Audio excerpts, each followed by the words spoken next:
Hello friends, E1 institute of computer education में आपका स्वागत है। हमारे ऑपरेटिंग सिस्टम का भाग है। हम विंडोज 7 ऑपरेटिंग सिस्टम का प्रयोग कर रहे हैं। विंडोज 7 माइक्रोसॉफ्ट के द्वारा प्रदान किया गया ऑपरेटिंग सिस्टम है जो पूरे कंप्यूटर के कार्यों को मैनेज करता है, उनके रिसोर्सेज को मैनेज करता है, पूरे कंप्यूटर के कार्यों को कंट्रोल करता है और बाकी अन्य एप्लीकेशन सॉफ्टवेयर्स को चलने में मदद करता है, सहायता करता है। तो इस प्रकार हम विंडोज 7 ऑपरेटिंग सिस्टम के बारे में जानकारी प्राप्त करेंगे।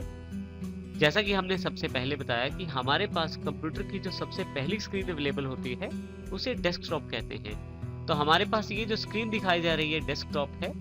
डेस्कटॉप में बहुत सारे एलिमेंट्स अवेलेबल हैं, इनको हम बारी बारी से चेक करते हैं। सबसे मुख्य और पहला भाग जो रहता है वो रहता है स्टार्ट बटन के रूप में। यदि आप इस पर क्लिक करें तो आपके पास एक स्टार्ट मेन्यू अवेलेबल हो जाता है जो आपको आपके कंप्यूटर के अंतर्गत इंस्टॉल्ड प्रोग्राम्स और इंस्टॉल्ड सॉफ्टवेयर्स की जानकारी देता है। इसके अतिरिक्त आपके पास यहाँ नीचे एक बार दिखाई जा रही है जो यहाँ से लेके यहाँ तक है नीचे। इसे हम कहते हैं टास्क बार। टास्क बार आपको विंडो की बेसिक टास्क्स करने में मदद करती है। इसी तरह से यदि आप यहाँ ऊपर देखें तो छोटी छोटी पिक्चर्स दी गई हैं। इन पिक्चर्स को हम आइकॉन कहते हैं जो एक खास तरह के सॉफ्टवेयर को रिप्रेजेंट करती हैं या उन इंपॉर्टेंट प्लेसेस को दिखाती हैं जहां पे आप डायरेक्टली जा सकते हैं डेस्कटॉप के द्वारा। यहाँ पे हर एक आइकॉन एक अलग एप्लीकेशन या अलग फोल्डर या अलग प्लेस को रिप्रेजेंट करता है। जैसे कि हमारे पास यहाँ यदि हम देखें तो यदि मैं यहाँ इस पे लेफ्ट क्लिक करूँ तो देखिए अवास्ट फ्री एंटीवायरस सिलेक्शन में आ गया है। देखिए यदि आप यहाँ ध्यान दें तो आप इसके आसपास एक बाउंड्री अवेलेबल हो गई है जो ये जानकारी दे रही है कि हमारे पास ये आइकॉन सिलेक्टेड है। इसी तरह से यदि मैं यहाँ क्लिक करता हूँ तो फिर ये आइकॉन मेरे पास सिलेक्टेड हो जाता है और यदि मैं कहीं भी बाहर क्लिक कर देता हूँ तो सिलेक्शन हट जाती है। इसी प्रकार से आपके पास यहाँ राइट हैंड साइड की तरफ कुछ गैजेट्स दिए गए हैं। विंडोज 7 के द्वारा प्रदान किए गए गैजेट्स आपको इंपॉर्टेंट इंफॉर्मेशन की जानकारी आपके डेस्कटॉप पे ही अवेलेबल करवा देते हैं। जैसे कि हमारे पास यहाँ सबसे नीचे की तरफ देखें क्लॉक दिया गया है एक। इसी तरह से यदि आप ऊपर की तरफ देखें तो एक कैलेंडर और यहाँ ऊपर की तरफ सीपीयू और रैम प्रोसेसिंग की जानकारी दी गई है। टास्क बार पर यदि हम राइट हैंड साइड नीचे की तरफ देखें तो हमारे पास नोटिफिकेशन एरिया दिया गया है जिसमें इंपॉर्टेंट जानकारियां और आइकॉन्स दिए गए हैं। जैसे कि हमारे पास सबसे पहला पीसी इश्यूज के बारे में जो हमारी कंप्यूटर की सिक्योरिटी और विंडो अपडेशन से रिलेटेड है और समय समय पर हमें जानकारी देता रहता है। देखिए इसी तरह से मेरे पास यहाँ दूसरा जो आइकॉन अवेलेबल है वो बैटरी का है जो ये जानकारी देता है कि मेरे लैपटॉप की बैटरी फुल चार्ज। यदि आप डेस्कटॉप प्रयोग कर रहे हैं तो ये आइकॉन आपके पास अवेलेबल नहीं रहेगा। इसी तरह से यहाँ पे इंटरनेट एक्सेस कनेक्टेड है या नहीं इसकी जानकारी और यहाँ छोटा सा एक स्पीकर का निशान है जो आपके कंप्यूटर के स्पीकर्स की वॉल्यूम की जानकारी देता है। यदि मैं इस पे क्लिक कर दूं तो देखिए आपके पास एक स्लाइडर ओपन हो जाता है जिसको ऊपर नीचे करके आप वॉल्यूम घटा या बढ़ा सकते हैं। इसमें ध्यान रखिएगा आपको लेफ्ट क्लिक दबा के रखना होता है जब आप स्लाइडर को ऊपर या नीचे करते हैं। इसी तरह से यदि मैं बाहर क्लिक करता हूँ तो ये फिर से आइकॉन हट जाएगा। बिल्कुल लास्ट में फिर से मेरे पास यहाँ डेट और टाइम की जानकारी दी गई है। माउस ओवर करने पे अर्थात माउस वहां रखने भर से ही वो आपको अतिरिक्त जानकारी भी अवेलेबल करवा देता है जैसे कि दिन, महीना, डेट और साल।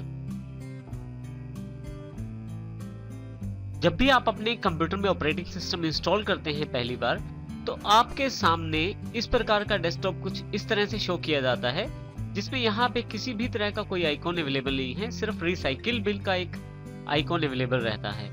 इसी तरह से आपके पास डिफॉल्ट रूप से 3 आइकॉन आपके पास अवेलेबल रहते हैं, एक इंटरनेट एक्सप्लोरर का, दूसरा विंडो एक्सप्लोरर का और तीसरा आपके पास अवेलेबल रहता है विंडोज मीडिया प्लेयर का।